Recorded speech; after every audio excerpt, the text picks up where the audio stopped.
Hidup nyaman, tentram, aman, segala berkecukupan, dan kita bisa menikmati hidup itu adalah idaman setiap orang. Semua ingin nyaman. Tidak ada yang menginginkan ketakutan, menginginkan sesuatu yang tidak nyaman, atau konflik, atau sebuah hubungan yang tidak baik. Semua ingin segalanya serba nyaman. Tidak ada yang salah dengan idaman hati kita. Namun demikian, ada satu yang begitu penting untuk supaya kita tidak lengah dan menjadi lemah di dalam kenyamanan kita. Mengapa saya katakan demikian? Karena memang kalau kita pahami bahwa zona nyaman atau segala yang serba nyaman dan penuh dengan kenikmatan itu bisa membuai kita. Bisa membuat kita terlena di dalamnya, bisa membuat kita lupa diri, bahkan bisa membuat kita menjadi membenamkan diri di dalamnya, sehingga lemahlah daya juang kita. Tidak kepingin beranjak dari zona nyaman itu. Saking kadung udah mapan, sudah enak, sudah segalanya serba tersedia.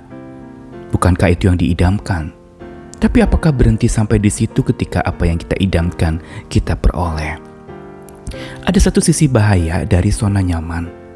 Selain membuat kita menjadi lengah dan lemah, kenyamanan juga membuat kita justru menjadi tidak bersemangat lagi, karena merasa apa yang diidamkan sudah dicapai. Dan bukan saja semangat kita menjadi berkurang pada saat kita ada di zona nyaman, tetapi niat kita untuk berbagi juga menjadi makin sempit, makin kecil. Karena kita pikir kita sudah dapatkan segalanya, kita lupa untuk berbagi dengan orang lain. Karena itu seperti sebuah serangan yang bisa memangsa kita. Kenyamanan itu bisa menelan kita dan membuat kita tidak berdaya. Karena itu kita perlu berhati-hati sebelum kita ditelan oleh kenyamanan. Saya Nikolas Kurniawan kembali menemani di dalam Sabda Tuhan hari ini dari surat Yeremia pasal 48 ayat yang ke-11 dan yang ke-12. Kisah tentang Moab. Moab hidup aman dari sejak masa mudanya.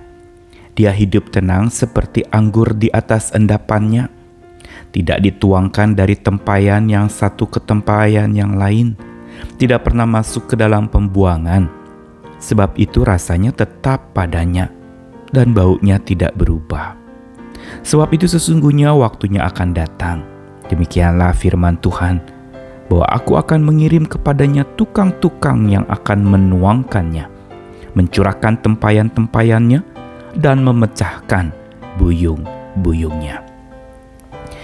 Di dalam Yeremia pasal 48 yang mengisahkan tentang Moab, yang digambarkan sebagai gambaran orang yang hidup aman dari sejak masa mudanya, Moab memang mengalami berbagai macam kemudahan demi kemudahan, menikmati segala sesuatu yang serba nyaman, dan digambarkan dengan sangat baik sekali oleh Yeremia seperti anggur di atas endapan. Bila anggur di atas endapan, itu berarti sesuatu yang tidak bergerak, sesuatu yang statis, sesuatu yang tidak dituangkan dari tempayan satu ke tempayan yang lain, sebagaimana biasanya dalam proses pengolahan atau pengawetan anggur perlu ada tindakan di mana perpindahan dari satu tempayan ke tempayan yang lain. Begitu juga tidak pernah masuk ke dalam pembuangan. Maksudnya apa? Anggur yang tidak pernah diaduk, yang selalu ada di atas endapannya, itu tidak berproses menjadi minuman anggur yang enak, yang berkualitas. Karena itu perlu ditaruh di dalam sebuah tempat tuangan untuk dia diaduk. Dan Moab digambarkan seperti itu. Tidak ada adukan-adukan yang menyebabkan mereka menjadi seperti anggur yang harum, yang enak, yang bisa dinikmati oleh banyak orang. Karena itu dikatakan rasanya tetap padanya, berarti tidak ada perubahan. Dan baunya tidak berubah. Yang berarti lambat laun ini bisa menyebabkan gambaran anggur yang gagal untuk jadi minuman yang enak. Saya jadi ingat satu kisah tentang seekor kera yang ketika ada angin ribut dia berpegang erat pada pohon. Ada angin datang menyerang dia tetap berpegang pada pohon. Tapi saat angin sepoi-sepoi dia tertidur lelap dan jatuhlah dia dari pohon. Mati. Dan inilah sebenarnya angin sepoi-sepoi yang seringkali kita idamkan untuk kita nikmati, kenyamanan yang kita idamkan untuk kita alami. Sebagaimana gambaran kera tadi yang tidur nyaman di angin sepoi-sepoi lalu terjatuh dan mati. Atau seperti gambaran anggur di atas endapan tadi yang tidak pernah diaduk-aduk dan tidak pernah dituangkan, dipindahkan dari satu tempayan ke tempayan lain. Statis. Karena itu Tuhan mengatakan kepada Moab bahwa Dia akan mengirim tukang-tukang yang menuangkan anggur itu, mencurahkan tempayan-tempayannya dan memecahkan buyung-buyungnya. Berarti Tuhan mau mengguncangkan, memberikan guncangan yang baik untuk hasil anggur yang baik juga terjadi. Begitu pula dalam hidup iman kita. Karena iman itu sesuatu yang perlu diuji.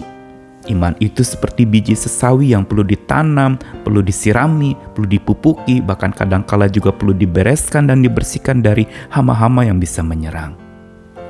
Iman dan hikmat adalah dua hal yang paling dibutuhkan di dalam orang yang begitu hidup serba nyaman. Karena tanpa iman dan hikmat, hidup serba nyaman dan nikmat itu bisa menelan semangat kita untuk bergiat. Sama seperti anggur di atas endapan tadi atau kera di atas pohon yang ditiup angin sepoi-sepoi itu. Nyaman, enak memang, tetapi semangat menjadi pudar.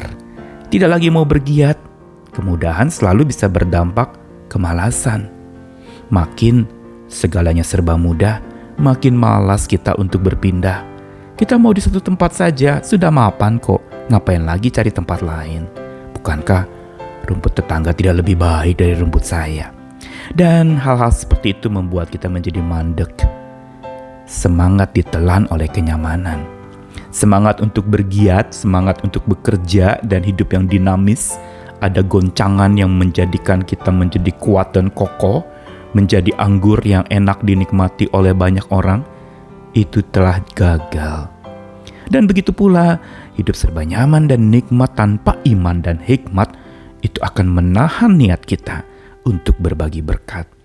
Wah, itu berkat saya dapat dengan begitu berat, perjuangan yang besar.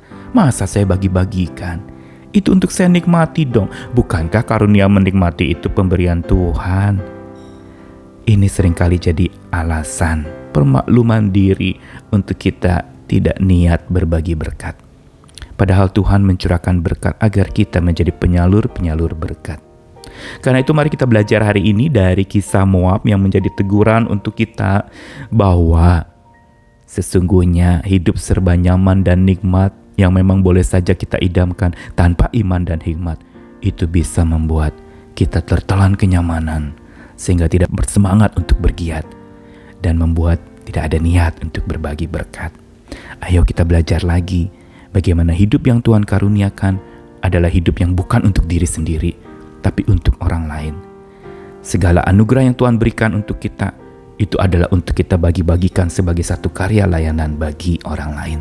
Agar nama Tuhan dipermuliakan dan kasih-Nya disebarluaskan melalui kita.